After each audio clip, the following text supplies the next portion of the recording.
చుట్టుపక్కల ఎటువైపు చూసినా కూడా మార్గం అనేది కనబడినటువంటి పరిస్థితులు మన జీవితంలో ఎదురవ్వచ్చు. ఆలస్యం అవ్వచ్చు, ఉద్యోగములు రాకపోవచ్చు, అడిగినది దొరకకపోవచ్చు, లేకపోతే ఆశించుచున్నది దొరకక ఆలస్యం అవుతూ మన జీవితములలో అయ్యో హల్లెలూయా. అటువంటి పరిస్థితులలో నీ హృదయము, నీకు ఇవ్వబడినటువంటి పెదవులు, నీ నాలుక దేవునిని గణపరచగలవా? చెప్పడం తేలిక, చెప్తా పాస్టర్ గారు అని, చెయ్యడం చాలా చాలా కష్టం. Very difficult. హల్లెలూయా. ఆ సమయంలో చేయగలిగినది ఏంటో తెలుసా? చాలా తేలికపైన పని ఏంటో తెలుసా? చేసేటువంటి పని కూడా ఏంటో తెలుసా? చాలామంది చేసే పని ఏంటో తెలుసా? ఎందుకు దేవా నాకు ఈ పరిస్థితి?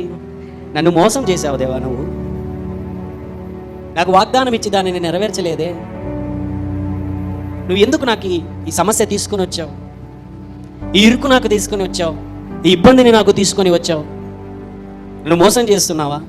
ఇస్తానన్నావే, నాకు ఇయ్యడం లేదే. ఈ కన్నీళ్ళు వస్తున్నాయే, నేనేం పాపం చేశాను? అర్థమవుతున్నదా నేను చెప్పేటువంటి? చాలా కఠినమైన పరిస్థితులు అండి. ఆ పరిస్థితుల గుండా వెళ్ళినటువంటి వారికే ఆ సమయంలో అక్కడ ఉన్నప్పుడు చాలామంది పక్కన ఉన్న వాళ్ళు అంటాం ఏంటి అని అంటే, చాలాసార్లు మనం కూడా చేసింటాం, ఏముందిలే పోతుందిలే అని అంటాం మనం.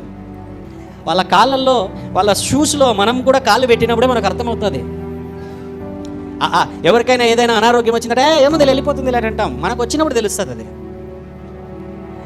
ఇంటి ఎదురుకు ఎవరైనా ఏదైనా సమస్య తీసుకొని వచ్చినప్పుడు పోతుందిలే, ఏం పర్వాలేదులే, ధైర్యంగా ఉండు అని చెప్పగలం. మనకు వచ్చినప్పుడు తెలుస్తుంది ఆ బాధ.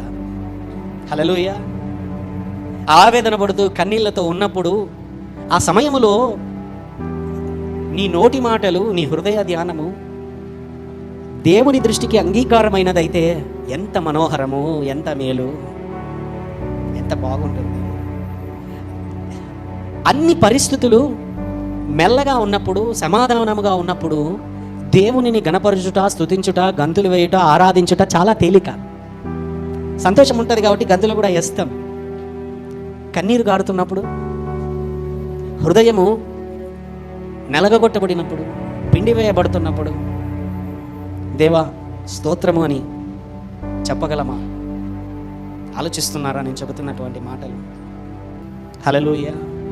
It is very difficult. Praising is very difficult. అంత తేలికైనది కాదు, అంత తేలికైనది కాదు.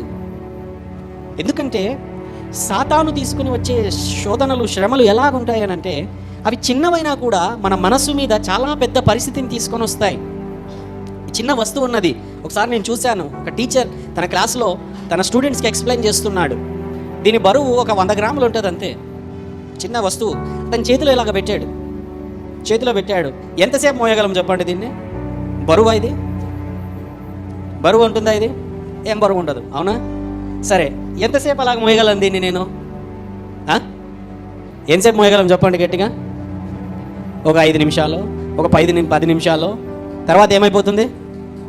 చెయ్యి నొప్పి వచ్చేస్తుంది, అవునా కాదా? చెయ్యి నొప్పి వచ్చేస్తుంది. ఆ తర్వాత మొయ్యలేం. నువ్వు ఎంత ఇది ఉండే, దీని బరువు ఏమైనా పెరిగిందా?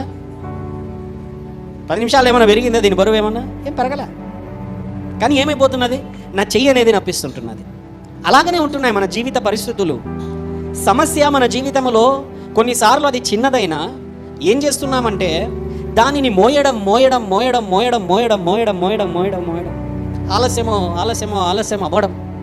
ఆ పరిస్థితులలో మనం ఏం చేస్తున్నామంటే తట్టుకోలేకపోతుంటున్నాం, ఆవేదనలకు గురవుతుంటున్నాం, కన్నీళ్లకు గురవుతుంటున్నాం. నా చేత కావడం లేదు, ఇంకొంతమంది ఇంకా కొంచెం దూరం పోయి నా తీసుకోపో, ఈ బ్రతుకొద్దు. బైబిల్లో ఎంతో మంది దైవజనులు చెప్పిన వాళ్ళు ఒకరు కాదు. హల్లెలూయా. చాలా మంది దైవజనులు, యోనా తీసుకుపో, యోబు ఎన్నోసార్లు. హల్లెలూయా. ఈ ఏలియానా ఎలీషా గుర్తుకు రావట్లేదు, తీసుకుపో నన్ను. హల్లెలూయా. ఒకనే మనమే కాదు, ప్రవక్తలే బైబిల్లో ఉన్నటువంటి వాళ్ళు కొన్నిసార్లు ఆ పరిస్థితులు వచ్చినప్పుడు తీసుకుపో నన్ను. It is very difficult. చాలా చాలా పరిస్థితులు వచ్చినప్పుడు. బట్ వెన్ యూ లెర్న్, నువ్వు నేర్చుకున్నప్పుడు, స్తుతించడం నేర్చుకున్నప్పుడు పరిస్థితులన్నీ కూడా దేవుని యొక్క మహాకృపలో మార్చబడతాయి. హల్లెలూయా.